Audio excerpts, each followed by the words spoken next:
Well, good evening, boys and girls. It's so good to be with you this evening. It's always a joy to be back in Brentwood. And the only thing wrong is that we can't all be together here tonight. But you know what? We're going to make the best of it. We're going to have some fun, and we're going to read. Well, let's see. What should we read? I'll tell you what, we'll start with the book about my train. I think that would be the best thing. The Polar Express.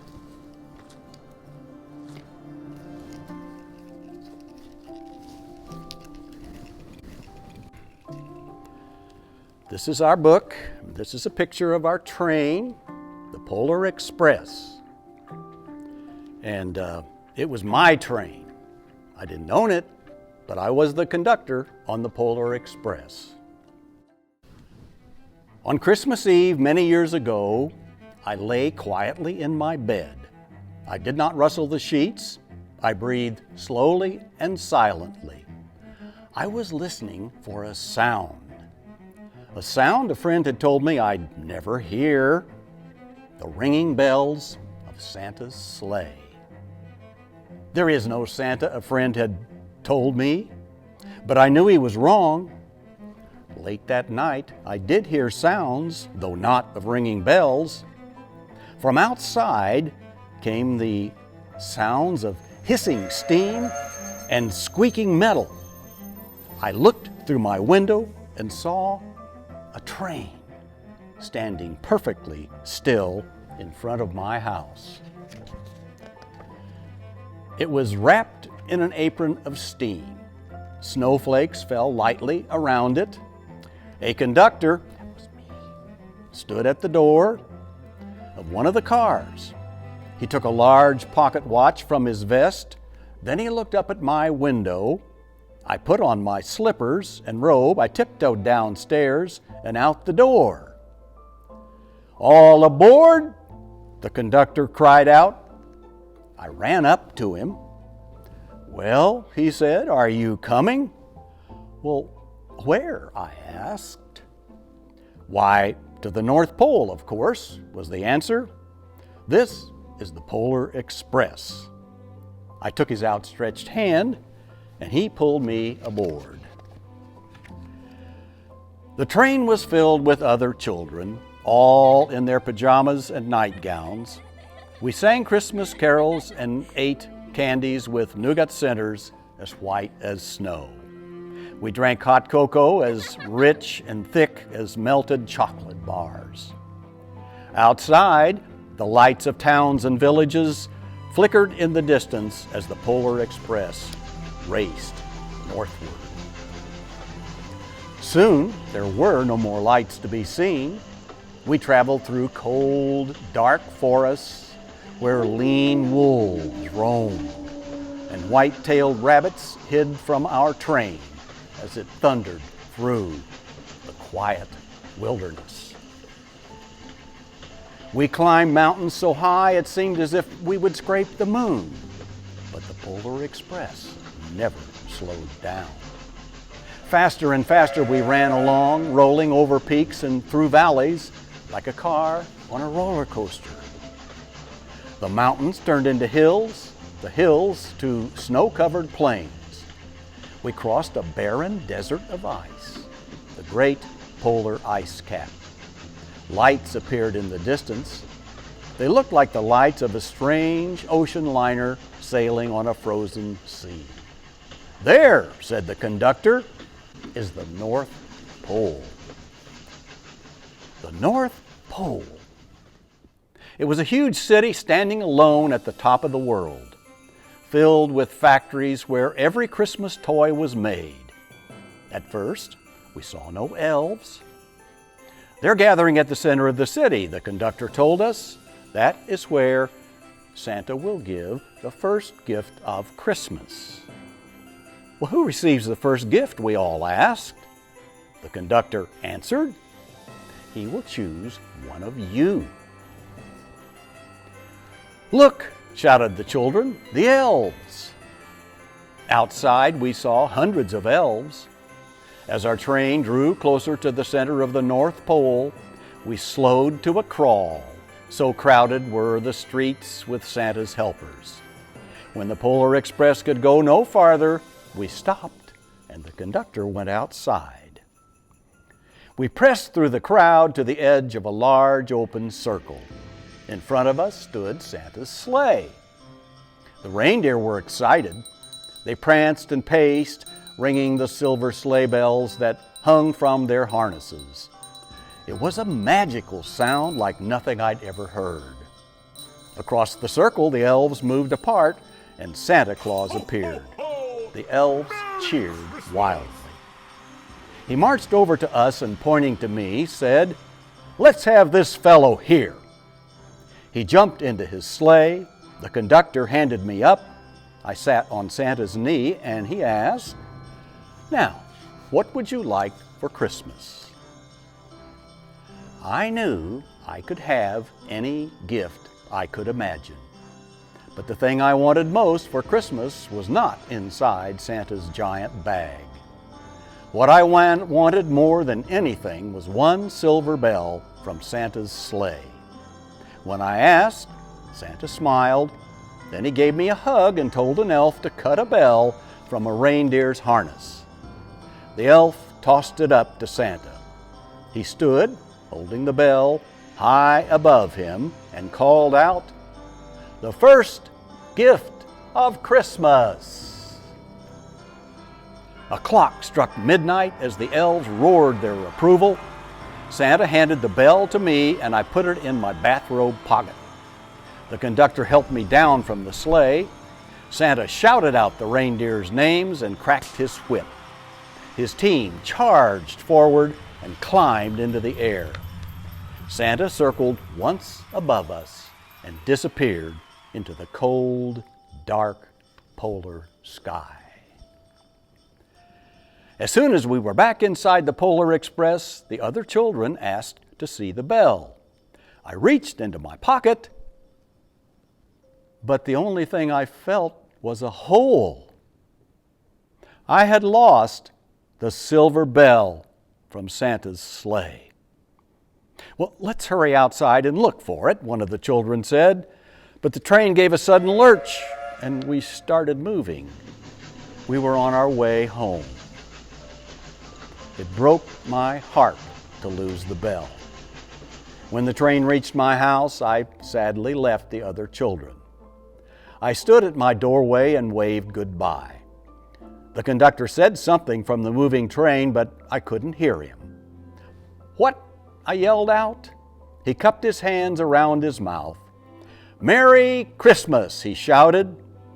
The Polar Express let out a loud blast from its whistle and sped away. On Christmas morning, my little sister Sarah and I opened our presents. When it looked as if everything had been unwrapped, Sarah found one last small box behind the tree. It had my name on it, and inside was the silver bell. There was a note. "Found this on the seat of my sleigh. Fix that hole in your pocket. Signed, Mr. C." I shook the bell. It made the most beautiful sound my sister and I had ever heard. But my mother said, "Oh, that's too bad." "Yes," said my father, "it's broken." When I'd shaken the bell, my parents had not heard a sound. At one time, most of my friends could hear the bell. But as years passed, it fell silent for all of them. Even Sarah found one Christmas that she could no longer hear its sweet sound. Though I've grown old, the bell still rings for me as it does for all who truly believe.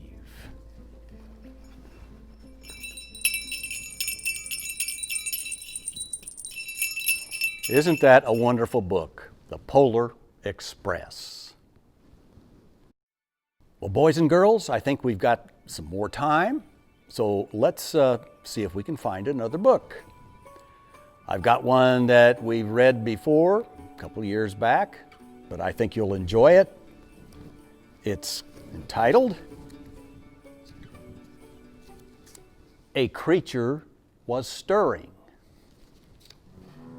You all know this tale, but read this, you'll see one creature was stirring, and that creature was me. I don't want to butt in, but I'm wide awake, and in Santa's book, that's a big mistake. The children were nestled all snug in their beds, while visions of sugar plums danced in their heads. And Ma in her kerchief and I in my cap had just settled down for a long winter's nap. Well, how can they sleep? I sure wish I could. He'll write in that book. He'll write I was no good.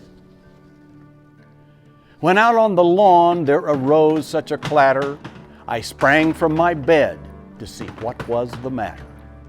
Away to the window I flew like a flash, tore up the shutters, and threw up the sash. He's here. I can hear him. Now what do I do? Don't panic. Don't move. Look fast asleep, too. The moon on the breast of the new fallen snow gave the luster of midday to objects below, when what to my wondering eyes should appear but a miniature sleigh and 8 tiny reindeer. I might as well look to be sure that he's real. My friend says he's not, but that's not how I feel. With a little old driver so lively and quick, I knew in a moment it must be St. Nick. More rapid than eagles his coursers they came, and he whistled and shouted and called them by name. My gosh, there he is. I'm in for it now.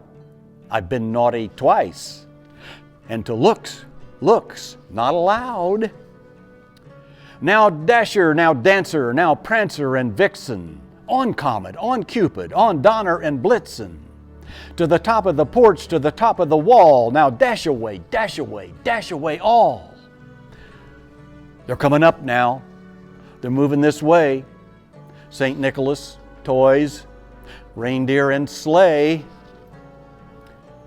As dry leaves that before the wild hurricane fly, when they meet with an obstacle, mount to the sky.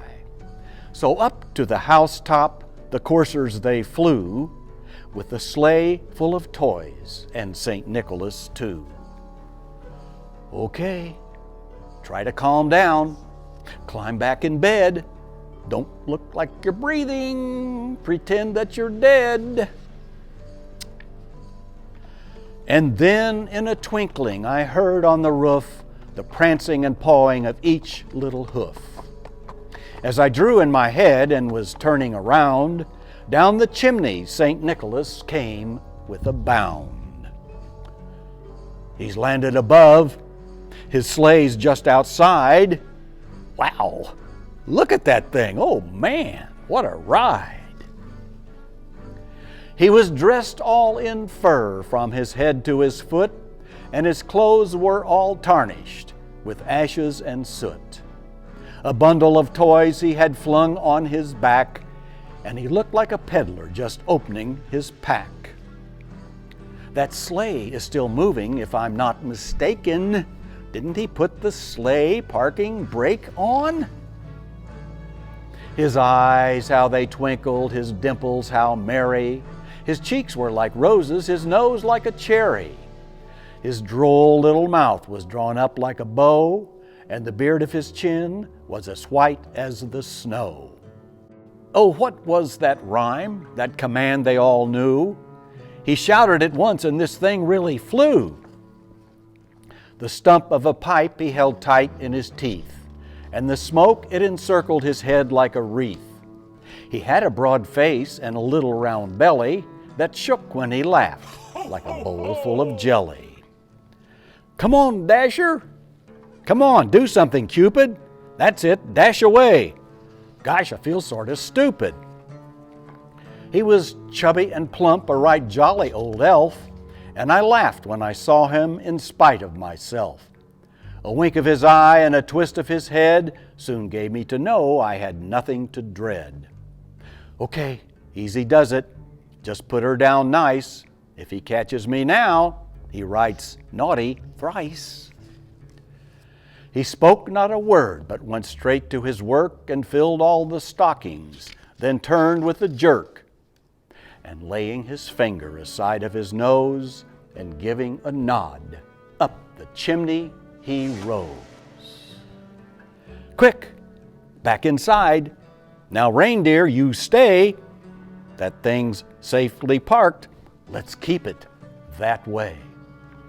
He sprang to his sleigh, to his team gave a whistle, and away they all flew like the down of a thistle. But I heard him exclaim, ere he drove out of sight, Happy Christmas to all, and to all a good night. A creature was stirring. Well, boys and girls, it's been great to be with you again this year. I wish you all a very Merry Christmas and a Happy New Year.